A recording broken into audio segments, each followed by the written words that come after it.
Tajuk kita seterusnya ialah pecahan integriti, ya, ataupun jenis-jenis integriti ini.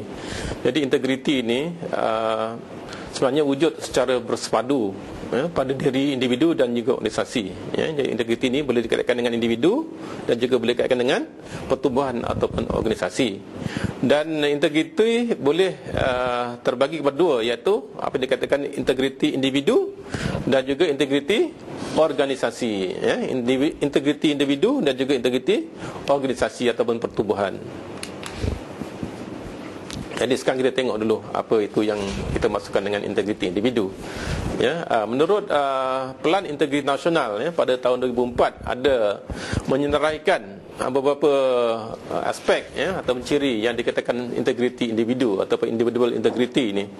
Yang pertama ialah keselarasan antara apa yang dikata dengan apa yang dikota. Ini saya rasa ada kaitan dengan apa yang saya kata tadi lah, ya. Maknanya cakap serupa bikin tadi, ya. Jadi apa yang kita katakan itu adalah apa itu juga yang kita laksanakan, apa yang kita buat. Jangan katanya kita cakap lain, kita buat lain, ya. Kita kata kita suka benda tu, tapi kita ambil benda lain. Tu tak ada integriti lah. Yang mana integriti maknanya kena konsisten, ya. Apa yang kita cakap, itu yang kita buat, itu yang kita laksanakan, ya. Apa yang itu yang kita kotakan. Itu satu aspek integriti individu, ya, apa yang oleh menurut Pelan Integriti Nasional ini. Yang kedua ialah keselarasan antara tindakan dengan prinsip moral, etika dan undang-undang, ya. Keselarasan antara tindakan, prinsip moral, etika dan undang-undang, ya. Ini dia mesti selaras. Jadi apa yang kita buat, ya, apa yang kita buat tindakan itu mestilah selaras dengan prinsip moral, ya. Kalau dalam satu masyarakat itu, ya, katakan benda ini baik, kita maknanya kena buatlah, ya, ikut apa yang dikatakan masyarakat itu elok. Maknanya saya bagi contohlah, ya. Dalam konteks masyarakat Melayu, ya, orang muda kena menghormati orang tua, bukan orang Melayu sajalah, ya. Ini orang kata ini lain timur ni, ya, orang muda kena menghormati orang tua, ya, contohnya. Jadi kalau seorang itu berbuat, ya, dalam konteks masyarakat dia, cara begitu, maknanya dia menghormati orang tua, ya. Kalau dia orang muda menghormati orang tua, maknanya dia bertindak selaras dengan konsep integriti tadi, ya.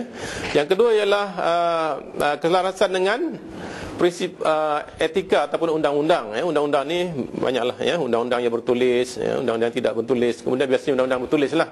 Jadi orang yang berintegriti maknanya individu yang berintegriti, dia yang menghormati undang-undang.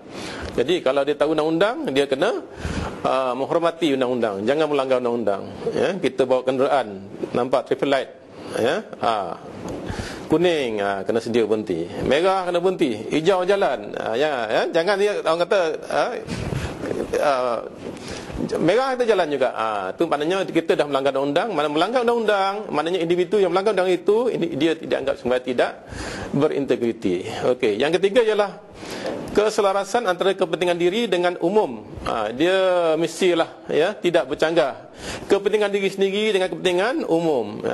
Maknanya terutamanya dalam koperasi lah. Kalau kita pegang jawatan, ya, kita mungkin ada kuasa, ya, kita ada kelebihan, kita ada keistimewaan, ya. Dari situ kita kena sedar, kena tahu, ya, batasan, demarcation antara personal interest dengan kepentingan koperasi, supaya apa yang kita buat itu, ya, tidak bercanggah dengan kepentingan koperasi, ya. Ini saya rasa dalam undang-undang dipanggil conflict of interest, ya, ataupun percanggahan kepentingan. Maknanya kalau kita mempunyai kuasa, kita mempunyai kedudukan di koperasi, contohnya dalam organisasi sebenarnya, kita mestilah melakukan sesuatu yang tidak bercanggah dengan kepentingan organisasi kita, ya.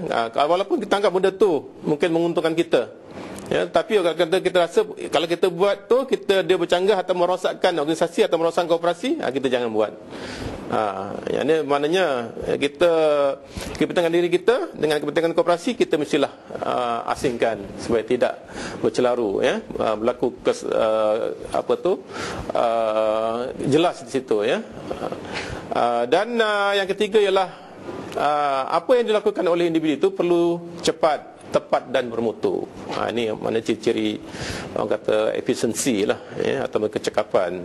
Kalau buat kerja tu, dapat kerja, kita perlu lakukan dengan secepat mungkin, jangan lambat-lambat. Keduanya mesti tepat. Apa yang dikehendaki spesifikasi ataupun perincian yang disebutkan itu, kita perlu buat seperti yang dikehendaki. Kemudian dia mestilah berkualiti.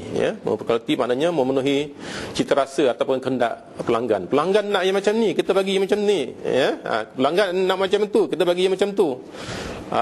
Mendapati kehendak pelanggan maknanya berkualiti. Dan kalau ada ciri-ciri yang cepat, ciri-ciri yang tepat, ciri-ciri yang berkualiti, maknanya individu itu telah melakukan sesuatu dengan secara berintegriti. Kemudian menurut Pelan Integriti Nasional juga, integriti juga dikaitkan dengan tindakan atau tingkah laku secara konsisten dalam pelbagai segi. Ini saya dah sebut tadi, istiqamah. Tindakan yang istiqamah dalam pelbagai segi.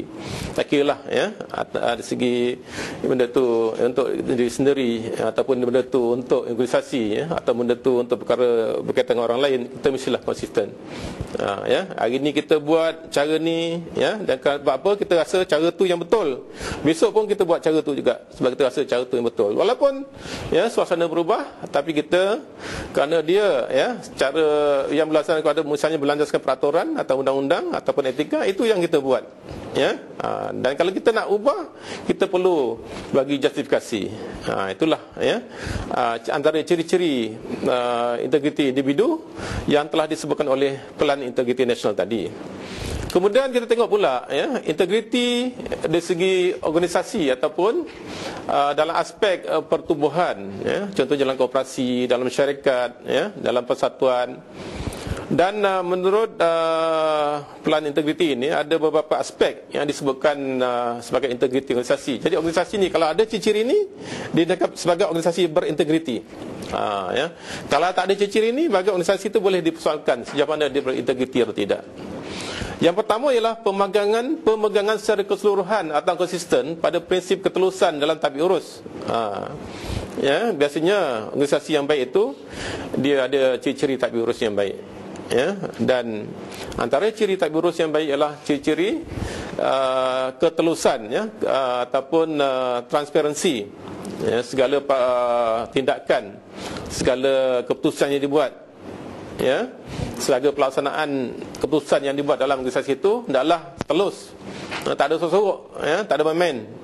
Kalau menentu satu perkara itu perlu diberitahu kepada pemegang taruh stakeholders, kepada ahli, kepada pemegang saham, kepada anggota koperasi, perlu kita beritahu, jangan kita simpan, kerana kalau kita tak ada ciri-ciri ketulusan, maknanya kita sudah tidak lagi ada ciri-ciri integriti. Maknanya dalam organisasi, dalam pertubuhan, antara ciri dan dilihat sama ada organisasi itu berintegriti atau tidak.